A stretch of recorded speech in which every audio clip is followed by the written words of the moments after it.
3절에서 13절까지 말씀이 되겠습니다. 로마서 6장 3절에서 13절까지 말씀이며 제 성경으로는 신약 246면에 있습니다. 로마서 6장 3절에서 13절입니다.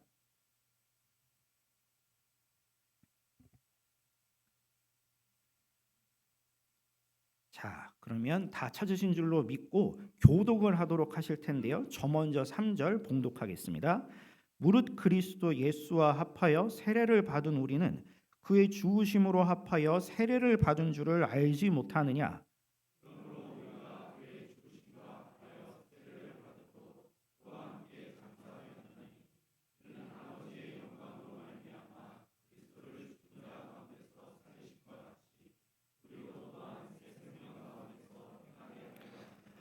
만일 우리가 그의 죽으심과 같은 모양으로 연합한 자가 되었으면 또한 그의 부활과 같은 모양으로 연합한 자도 되리라.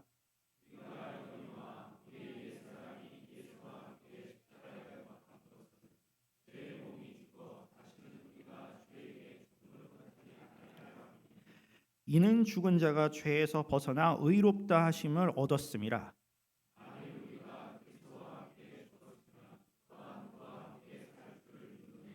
이는 그리스도께서 죽은 자 가운데서 살아나셨음에 다시 죽지 아니하시고 사망이 다시 그를 주장하지 못할 줄을 알미로다.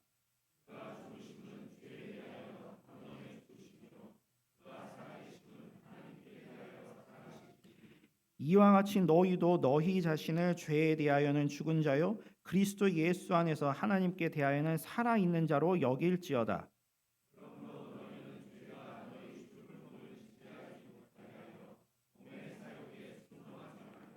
합독하시겠습니다. 또한 너희 지체를 불의의 무기로 죄에게 내주지 말고 오직 너희 자신을 죽은 자 가운데서 다시 살아난 자 같이 하나님께 드리며 너희 지체를 의의 무기로 하나님께 드리라. 아멘. 이 시간에는 담임 목사님께서 나오셔서 예수와 함께 죽고 함께 살고라는 제목으로 말씀 전하실 때 큰 은혜 받으시길 바랍니다. 오늘 우리는 세례를 받고 성찬에 참여하는 성례식을 거행하게 됩니다. 세례는 주님께서 우리에게 명령하신 소중한 예식입니다. 소중한 예식인 만큼 세례받는 의미가 무엇인지 바로 알아야 되겠죠. 바로 아는데 그치지 말고 또 그 아는 것에 맞게 살아야 되겠습니다. 세례는 어떤 의미일까요? 크게 세 가지의 의미가 있는데, 첫째는 죄를 씻음 받은 표시입니다. 세례 한자로 풀면 씻을 세자의 예식할 때 예자죠. 씻는 예식이라는 말이죠. 무엇을 씻습니까? 죄를 씻어요. 사람은 하나님이 지으신 피조물입니다. 하나님의 다스림을 받고 하나님을 의존하여서 살도록 창조가 됐어요. 그런데 사람은 하나님을 벗어나서 제 마음대로, 제 뜻대로, 제 고집대로 살려고 했습니다. 하나님께 순종하고 의존하면서 살기를 싫어하고 스스로 자기의 삶의 주인이 되어서 하나님과 상관없이 살아가기를 원했습니다. 이것이 성경에서 말하는 죄예요. 죄를 지은 인류의 조상 아담 이후의 모든 사람은 예외 없이 죄악된 본성을 가지고 태어나게 되었고, 이걸 원죄라고 하죠. 거기에 자신이 스스로 범한 죄, 본죄라고 합니다. 그것까지 더해서 이중적인 죄를 모두 가진 죄인들이 되었습니다. 죄를 지어서 하나님과의 관계가 끊어진 인간은 고통스러운 삶을 살고 있습니다. 원망하고 시기하고 억압하고 착취하고 경쟁하고 파괴하고 다툼과 전쟁이 끊이지를 않고 서로 상처를 주고받고 고통 속에서 신음하고 있습니다. 이러한 고통의 삶은 이 세상에서 끝나지 않고 영원한 죽음으로 이어지게 됩니다. 이런 고통의 근본 원인은 사람이 하나님께 순종하지 않고 하나님을 떠나 죄를 지었기 때문이에요. 하나님이 진노하시는 멸망의 자리로 나아갔기 때문입니다. 이런 불행한 자리에서 벗어나기 위해서는 회개하고 죄를 씻어 하나님의 자녀가 되어야 합니다. 베드로전서 3장 21절 말씀에 물은 예수 그리스도께서 부활하심으로 말미암아 이제 너희를 구원하는 표니 곧 세례라. 이는 육체의 더러운 것을 제하여 버림이 아니요 하나님을 향한 선한 양심의 간구니라. 자, 물은 구원하는 표라 그랬어요. 죄를 씻고 구원받은 것을 표시하는 것이라는 것입니다. 물 가지고 우리의 몸에 묻은 오염은 씻어낼 수 있을지언정 죄를 씻어낼 수는 없는 것이죠. 오직 예수님이 우리를 대신해서 흘리신 피로서만 모든 죄를 씻고 깨끗하게 될 수 있는 것입니다. 그러므로 이 물세례, 어떤 사람이 물세례를 받을까요? 먼저 예수님을 믿어 죄 씻음을 받은 사람이 죄를 씻은 표시로 세례를 받는 것입니다. 둘째로 세례는 예수님과 하나 된 표시예요. 예수님과 연합, 예수님과 함께 죽고 예수님과 함께 산다는 표시가 세례입니다. 우리는 예수님을 믿은 다음에 물로 세례를 받지요. 물 세례는 우리가 성령으로 세례를 받은 표시예요. 우리가 예수님을 믿을 때 성령님께서 우리 안에서 하신 일을 상징적으로 보여주는 것이 물 세례입니다. 성령님이 우리 안에서 어떤 일을 하실까요? 우리가 예수님을 믿을 때 성령은 예수님과 우리가 하나 되는 신비한 일을 일으키십니다. 우리가 예수님을 믿을 때 성령님은 우리를 예수님 안으로 데려가서 예수님과 하나가 되게 하십니다. 그래서 예수님이 십자가에 못 박혀 죽으실 때 우리도 함께 죽는 거예요. 그 다음 예수님께서 부활하실 때 우리도 함께 살아나서 새 삶을, 새 생명을 살게 되는 것입니다. 4절 말씀 다시 봅시다. 그러므로 우리가 그의 죽으심과 합하여 세례를 받음으로 그와 함께 장사되었나니 이는 아버지의 영광으로 말미암아 그리스도를 죽은 자 가운데서 살리심과 같이 우리로 또한 새 생명 가운데서 행하게 하려 함이라. 우리는 성령 안에서 예수님과 함께 죽고 예수님과 함께 살아난 거예요. 이런 신비한 일이 우리가 예수님을 믿을 때 일어납니다. 이것을 눈에 보이게 표시한 것이 물세례예요. 지금 우리는 세례를 줄 때 상징적으로 머리 위에다가 물을 찍죠. 쇠수라고 하고 또는 물을 주전자에다 해서 붓기도 하죠. 관수라고 그렇게 하기도 합니다만은 2000년 전에는 침례였죠. 강물 속에다가 푹 잠궜다가 다시 일으키는 거예요. 자, 이건 뭘 보여주고 있습니까? 사람이 물속으로 잠겨 있으면 어떻게 됩니까? 죽죠. 세례받을 때 물속에 푹 잠그는 것은 죽음을 의미하는 거예요. 나는 예수님과 함께 죽습니다 라고 하는 표로 물에 잠기는 것입니다. 그리고 물속에서 다시 일어나는 것, 나오는 것은 다시 살아나는 것을 의미하는 것입니다. 예수님과 함께 다시 삽니다 하는 표로 물에서 나오는 거예요. 우리가 예수님과 하나가 되어서 함께 죽었는데 과연 뭐가 죽은 거예요? 지금 우리가 이렇게 멀쩡히 살아있지 않습니까? 도대체 뭐가 죽었어요? 6절 상반절 말씀 보면 우리가 알거니와 우리의 옛사람이 예수와 함께 십자가에 못 박힌 것은 죄의 몸이 죽어. 뭐가 죽었어요? 우리의 옛사람이 죽은 거예요. 옛사람은 뭡니까? 내 마음대로 살겠다고 하나님을 떠나서 죄의 노예로 살아가는 사람이 옛사람이에요. 우리가 예수님을 믿을 때 내 마음대로 살았던 옛사람, 죄의 사람이 죽은 것입니다. 옛사람이 죽으면 어떤 일이 일어나죠? 이어지는 6절 하반절 죄의 몸이 죽어 다시는 우리가 죄에게 종노릇하지 아니하려 함이니 이는 죽은 자가 죄에서 벗어나 의롭다 하심을 얻었습니다. 죄의 종이었던 우리의 옛사람이 죽으면 우리가 더 이상 죄에게 종노릇하지 않고 죄에서 벗어나게 되는 것입니다. 예를 들어서 여러분이 아주 못된 사장 밑에서 일하는 직원이라고 합시다. 월급은 아주 조금 쥐꼬리만큼 주면서 일은 아주 힘들게 시키고 괴롭힙니다. 거기에서 일하다가 견디지 못해서 어느 날 회사에다가 사표를 내고 다른 회사로 이직을 했습니다. 그런데 이제 다른 회사 직원이 됐는데 전에 다니던 그 못된 사장이 전화를 해서 너 이런 일을 해라라고 일을 시킨다면 어떻겠습니까? 그 말을 전혀 들을 필요가 없는 것이죠. 왜죠? 이제는 그 회사의 직원이 아니기 때문에.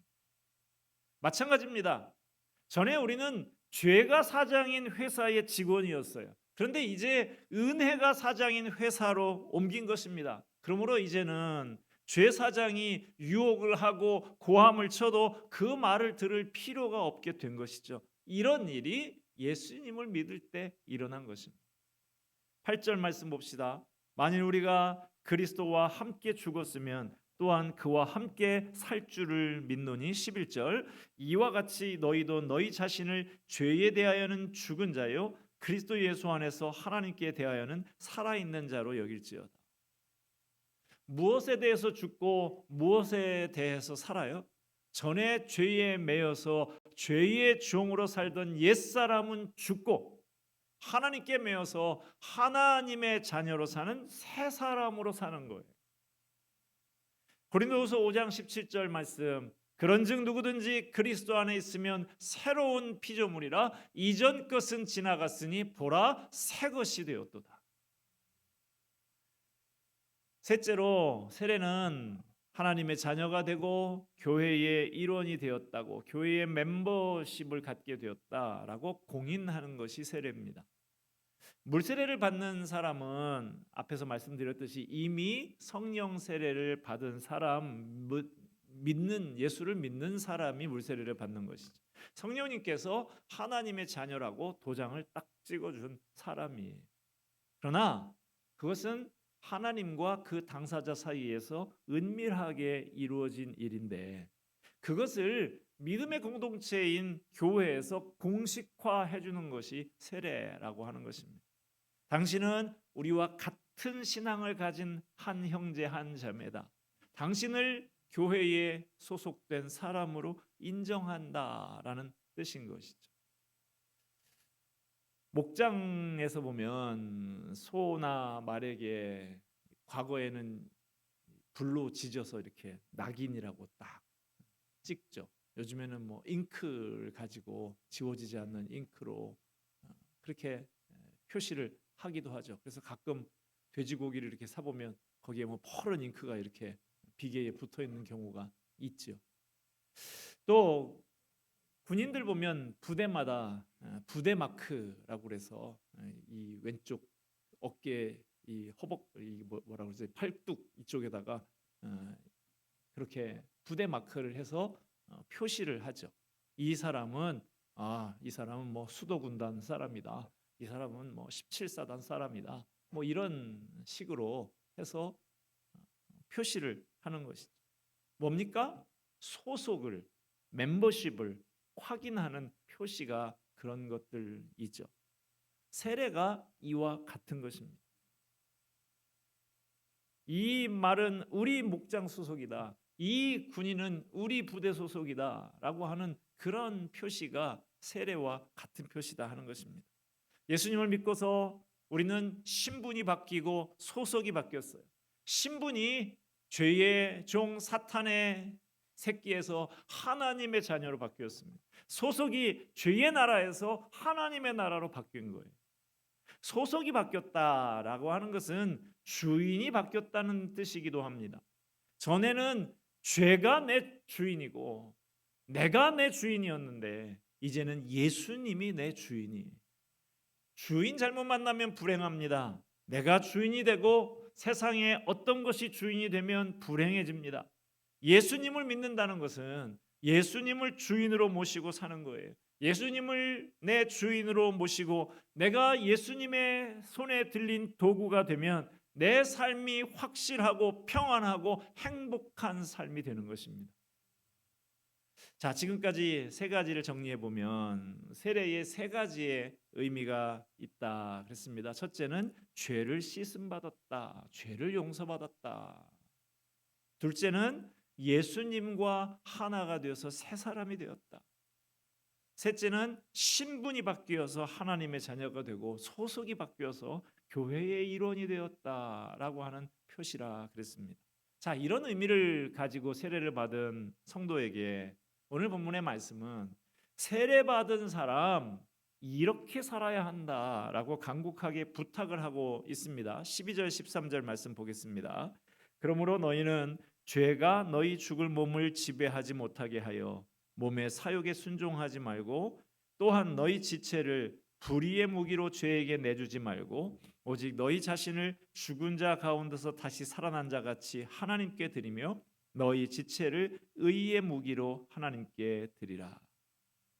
자, 여러분 여기에 예리한 칼이 한 자루 있다고 치십시다.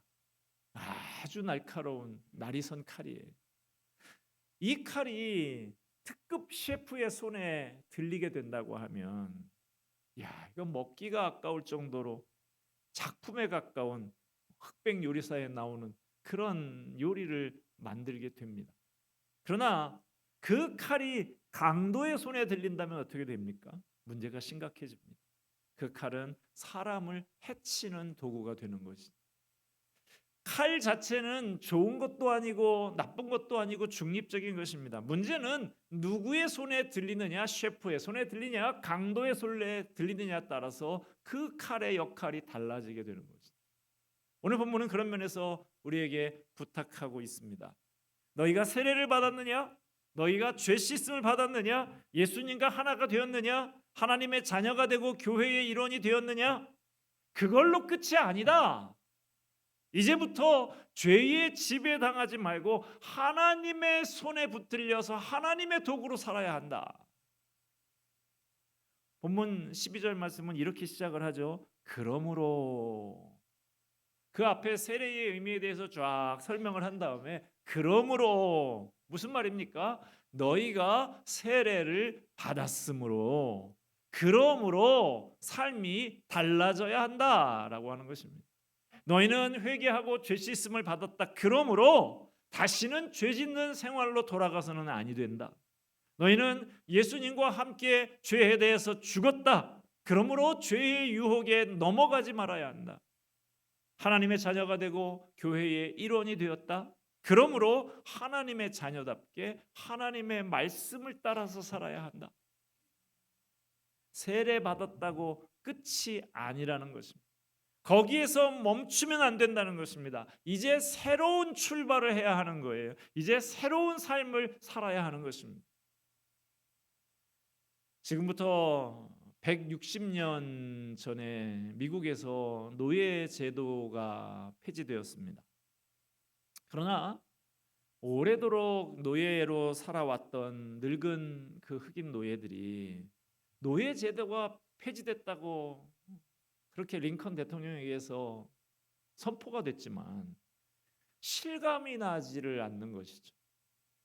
옛 주인, 이제 해방이 됐는데도 옛 주인 그 백인 농장주가 다가오게 되면 부들부들 떨면서 내가 다시 또 팔려가는 것은 아닌가 두려워했습니다.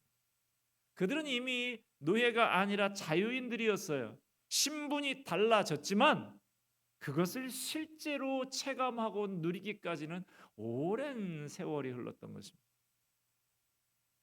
군대에서 제대한 지 얼마 안 된 청년들에게서 흔히 듣는 이야기가 가끔 자다가 군대 꿈을 꾼다는 거예요.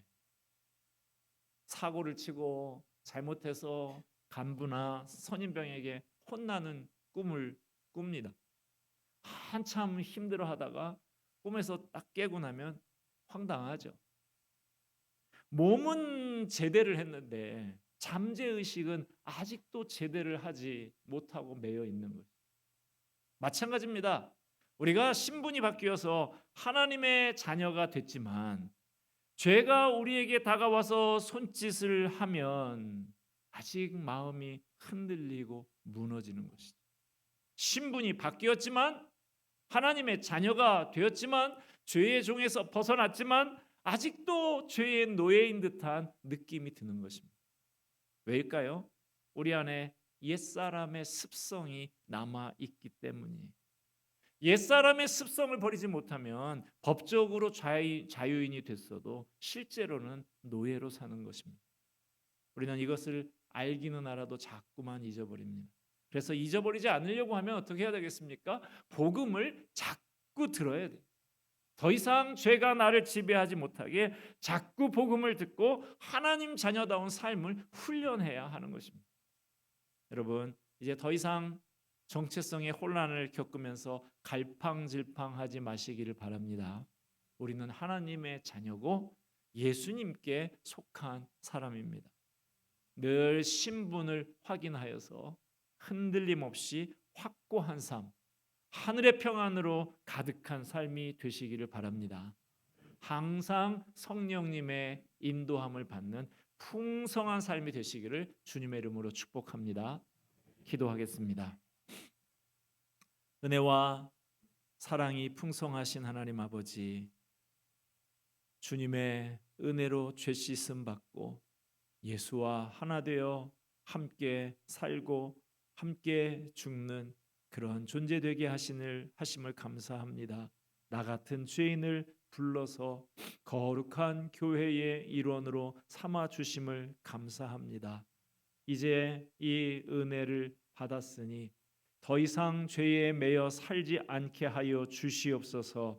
죄의 종이 아니라 하나님의 자녀로 주님의 도구로 쓰임 받는 삶, 성령의 인도하심을 받는 풍성한 삶을 누리며 살아가는 우리 모두가 되게 하여 주시옵소서. 예수 그리스도의 이름으로 기도하옵나이다. 아멘.